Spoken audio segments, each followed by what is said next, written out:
What is going on, everybody? Welcome back to the Oceania AI only battle. We have 34 turns until the results. We'll keep going, then we're going to jump forward a bit more in time, let it run, just in the background, and I'll show you what's happened because I think it's not slow it's certainly not unbearably slow in terms of the playing, but the action not quite been there, I would say. No one's really died recently. There's a lot of mini fights everywhere, which is pretty cool. But yeah, I think we're not seeing exactly the sort of stuff we might have seen maybe if it was an all on land campaign, for example, which of course this one is not. There's a lot of water, which kind of cuts parts of the map off or makes it more pressing to be good at naval invasions. And if there's one thing the AI cannot achieve, that might be it. So there we go. But we do have some battles going on. You've got Brunei looking like they're going to kick Vietnam potentially out here. If they grab this city, this one would then be sort of trapped as well. And if this rocket artillery gets into position, that should really speed this process up as well. Plus they had pretty advanced planes to help them out too.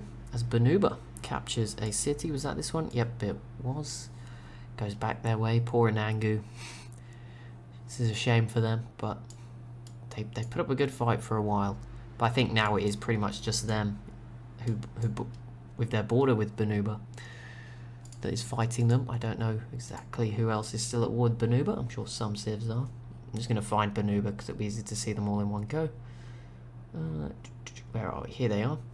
Australia and New South Wales, Anangu and Ngarrindjeri. So they're still at war with the big three in the east. But weirdly enough, both sides have shown a lot of restraint. New South Wales is not heading over there at all, despite the fact they probably could. Same for Ngarrindjeri here as well. Look at all their units now. Oh my goodness. And Australia also fairly well, not quite on the same level as the other two, but still pretty big. And now an embargo. Oh, Burma. Maybe finally going to get their revenge on Laos for taking some of their cities. Actually, maybe not. I don't know if Laos ever attacked Burma. Someone with a better memory of the series than me might know. I feel they took out the Shan. I don't think that was Burma. Yeah, maybe none of these were Burma. I feel like they would they have left this city? Yeah, no, maybe it was just all Laos. Maybe I'm wrong, but there you go. Either way, Burma, probably a smart move. You're soon going to be trapped in the corner yourselves. And they, of course, can kind of unofficially embargo Burma if they were to just, well, they'd have to go to war, but they could keep pillaging cargo ships and kind of cut them off from the rest of the world. In the corner there, Brunei's turn. Still, oh, there we go, slow progress. But yeah, that rocket artillery, once in position, should definitely help out. Should have a pretty huge impact. They have another one moving around the coast as well.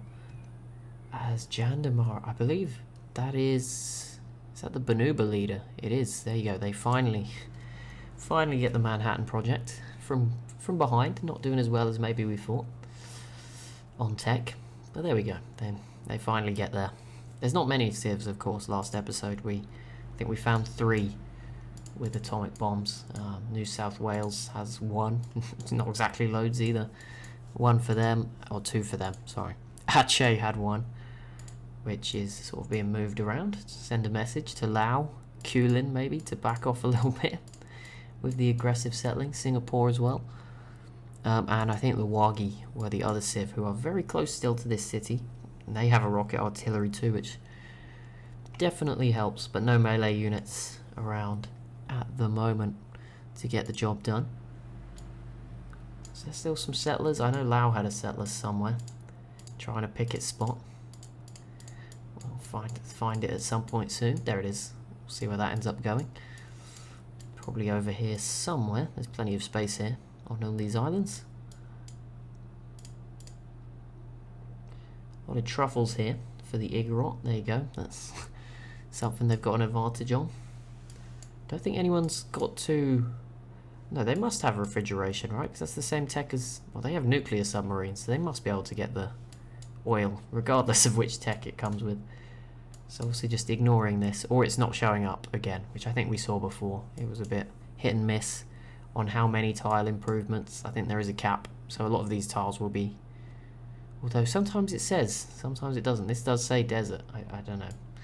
It's hard to tell. Sometimes it says, like here it says pastures, plains. Actually, no, that is that. No, no, pasture is built. Yeah, we can't see a pasture here. And also, to build a pasture, doesn't it need to have an animal on it? So, clearly it's not loading in all the improvements.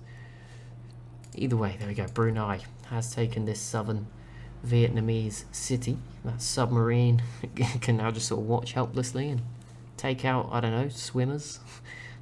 People going for a little swim, but that's it.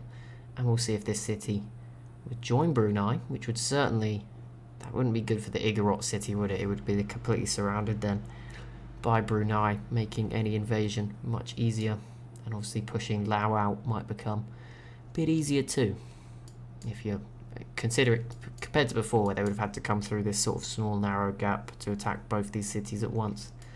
Now they could hit the south first and move upwards. The Anangu finally going for order ideology. Yeah, don't want to upset anyone too much. Go for the same one as most of the world. Seems like a good move. I meant to zoom up this list, not zoom in. Ngarrindjeri have built a huge amount of troops. I don't know exactly if they're... There you go, they're still behind New South Wales, but they are applying the pressure, both in the 1 millions now.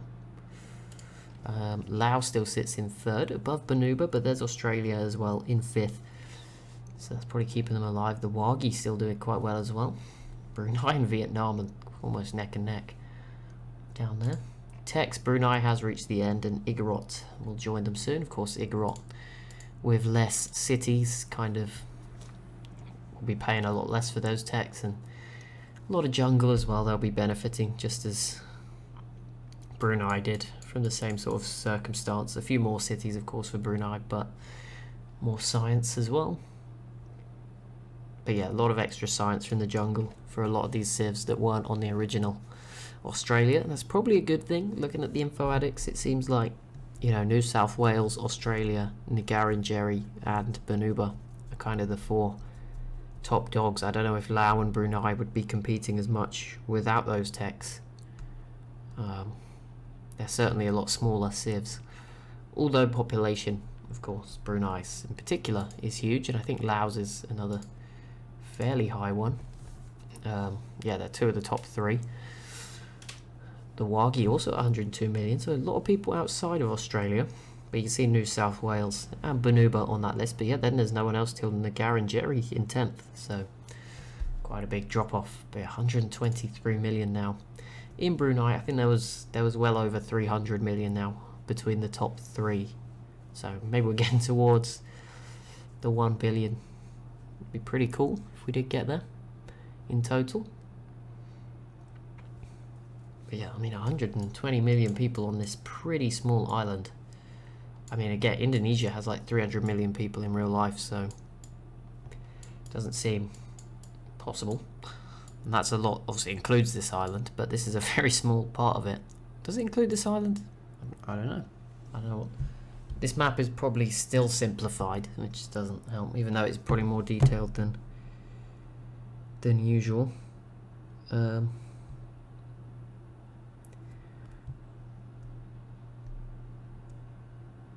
What am I looking for? I was looking for something. Indonesia. That's what I was looking for. Where's the maps? Just it was really zoomed in on my where I am. Obviously, as it does when it opens Google Maps with the location. And I was thinking, where is it? Where's Indonesia? Obviously, just a few thousand miles away. Got to zoom out a bit. Maori piecing out with Motu as well as Laos, but Wagi still at war with them. Brunei is still a real place. Oh, it's very small. Okay, it's like a small place within a small place. Right, it doesn't actually say who these other borders are for. This is very confusing. Sure, someone with detailed knowledge of the area. There's sort of this island. Obviously the southern chunk, well, we're not even looking at the right island. The southern sort of chunk up like round these mountains kind of, and yeah, sort of following the mountains is part of Indonesia. I don't know if that's based on the mountains. It looks pretty close to this mountain range, so that might be the case. Then there's all this territory, but then there's sort of a smaller bit, if you kind of imagine around this city, I would guess, since it was, I think they did spawn in TSL. There's a smaller border then around here, which is kind of labelled Brunei, and there's no label for the bigger bit, so I'm not sure. That didn't really clear much up as to who owns that island, because yeah, it seems a bit weird that there's the bigger border here if Indonesia owns both sides. Who knows? Wait, let's get the definitive answer. There's nothing going on. We'll be fine. Borders of Brunei. It's just about whether they're open or not. Oh, it's the island of Borneo. Okay, that makes sense. That's cool then. There we go. We know that. That's what we've learned. East Malaysian state of Sarawak. Okay, so and it's part of Malaysia, this part, and then this is something else. But is Malaysia somewhere else too? Or that would be weird. Why would it not just call it Malaysia? One day we'll learn all this stuff. Yeah, Malaysia. Oh, okay. So Malaysia is kind of here in real life. With Singapore at the end. Or I think Singapore is its own. Oh no, it is just on the end. But they also own sort of around this city and this side of the mountains. There you go. The more we know, the more we learn. Hope you enjoyed that one. Okay, right. On to the next turn.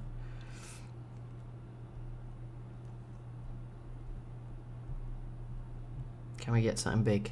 If not, there's only a few turns left till we get to the results. Only 29 to go for something big to happen.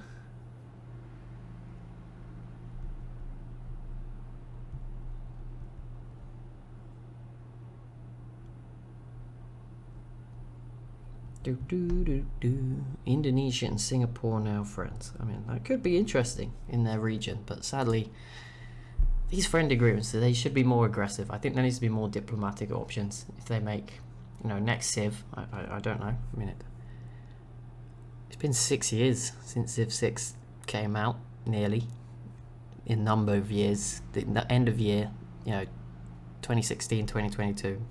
Not quite a year yet, but we're getting there.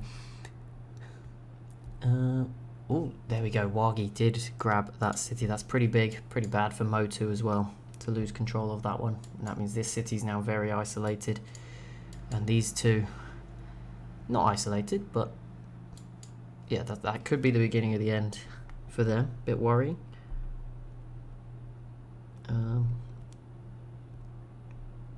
What was I saying? Now I'm completely lost. Yeah, I think there should be more diplomatic options, and a new Civ probably isn't too far around the corner. I don't know. I don't really try to keep up with that stuff, but it seems like that is possible.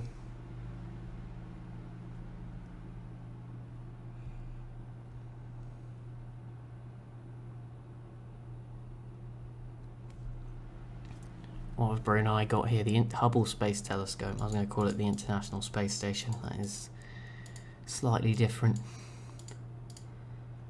New South Wales continuing to add some islands here in the Pacific.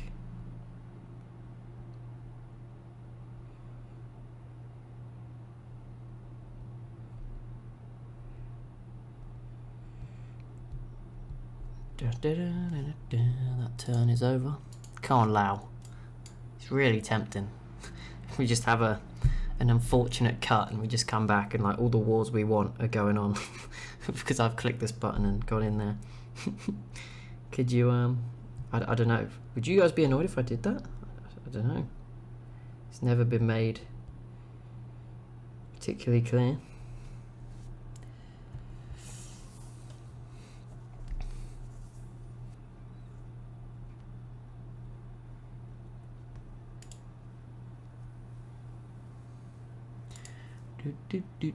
There was a suggestion to do a game where we sort of intervened. I know we've done one where we gave people resources and like little care packages, but it would be, I could even do like a more, I think it was going to be like a story driven game. So in my mind it was kind of like, those videos where there's the maps and you see different countries attack other ones. We could do something like that. We could just sort of be a bit more forceful, and it's more of like a story video. Like I know who's going to not win, but I know the actions that I'm going to make happen. That could be quite interesting, but again, I'll throw that one out there. There's a lot of ideas on the list, so I just sort of go through and pick one. Normally it's just potluck, like on the day of a new series. It's like there's some easy ones to set up and some hard ones, and depends on how we're feeling. If it's a good day, you might get the harder ones. If it's a bad day, you get the easy ones. That's kind of the logic there is to it, I'm going to be honest. There's not a whole lot more. I do have an idea for what the next one will be. It was one of the suggestions that I think will be pretty popular and will probably take quite a bit of setting up. But I don't want to say it, because again, if it doesn't work, then I just sort of, it's bad, right? So keep it secret. But yeah, hopefully it's kind of a big plan as well, so I don't want it to go wrong. I'll try and get it working 100% before we let anything out of the bag.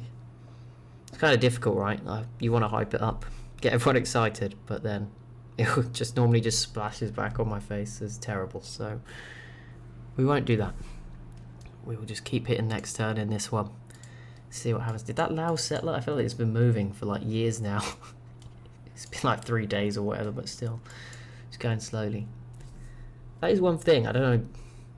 You probably won't as an audience experience. I don't know. I guess if you watch the Let's Plays, you will. But the one thing that is weird with making videos, like how I do it anyway. I know obviously in the past I've done it where I would just like record like for an hour, and then that's 5 days of 20-minute videos done. No, terrible maths. That's 3 days. Good afternoon we're having here.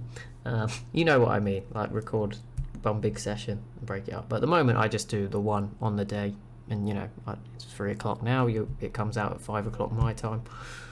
You'll see it. That's what I was trying to say.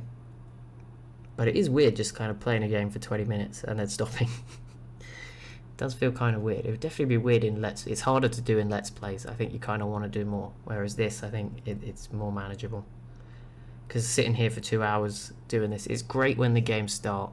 By the middle to end, it does get tough. But either way, Brunei has kicked Vietnam out, and there is a new city here that grew to 4 population very quickly. I don't even think it's been there for 4 turns. But there we go. Lao did sneak in. Maybe there was 2 settlers, and that's what was confusing me. Banuba just got beaten with their settlers. They'll probably head somewhere else. And at the moment, Motu and Wagi continuing to fight on. And Banuba has peaced out with Australia. So that's 1 less for them to fight. But again, Australia maybe hindering them a bit over here in their mining districts. But that's about it. They seem to have got through that challenge unscathed. It was really cool to see a huge coalition, but it is also a little bit, I think, troubling that every civ in the world was not enough like to even make this Zelda civ flinch. It's pretty, kind of shows you, I think we need more diplomatic options. They should be able to be punished in more ways and make things interesting. That'd be quite cool. It's my suggestion anyway. If that was one thing, I'd said before it was like natural disasters, and then they did that in Civ 6, and it was kind of cool, but it was it got short-lived. I mean, now every game just ends with like really bad climate change, which maybe that's reflecting on something. Who knows? But yeah, it was kind of cool, but it didn't change the game in the way I maybe thought it would. Like, the thing is, you kind of want it to be sort of really bad for your civ if you have a natural disaster. But when you're playing the game and it randomly happens to you, it's obviously like it would ruin the game a bit if it was really bad. So it's kind of I get why it's kind of an awkward area to go in. Just like randomly your civ gets hit by a meteorite, or there's a volcano that's just huge. It wouldn't quite work, would it? So I do understand. But yeah, I think more political options, like forming groups, like stronger alliances than just one-to-one, more options to interact with each other would be interesting. I've tried to do it in Let's Plays where you do more complex, not complex, but try and do a trade deal with a civ and just add like 10 things on each side to make it very confusing. But there you go. That would be my recommendation. So you can let me know what yours is. I've probably asked like once a series, but short memories. Be sure to let me know, what would you like to see as one feature in Civ 7 that either, I guess, brought back or completely new that you'd like to see. I'm going to go with more political options to form different things. Like you could form like an EU equivalent, I don't know, with maybe your friendly civs, stuff like that would be kind of cool. Or maybe multi-civ deals, you know, have like 3 civs in the trade deal just to really get things interesting. Everyone's taking their turn. I believe Mo2 is not getting this back anytime soon now, after a few changes of hands. We have Brunei though pushing Vietnam out. That's a big blow actually to Vietnam, because Laos is obviously, as we've seen, settling sort of all over the place, and Vietnam, that was all they really had outside of, well, I say all they had, they have a couple of smaller cities still, but that was a lot of what they had away from home, and it's now gone. But that will be it as Banuba gets a peace deal with Nagarin. We will be back tomorrow. I'm thinking, based on the turns, we did 9, we did 10 last time, 9 this time. So if we do 8, then 7, and then we'll do an extra long finisher or whatever, so that will be sort of 3 more to go before the results. But anyway, thank you so much for watching. As always, if you've enjoyed today's ramblings, be sure to leave a like and a comment down below. Be sure to subscribe as well if you are new to the channel, and I'll see you in the next one.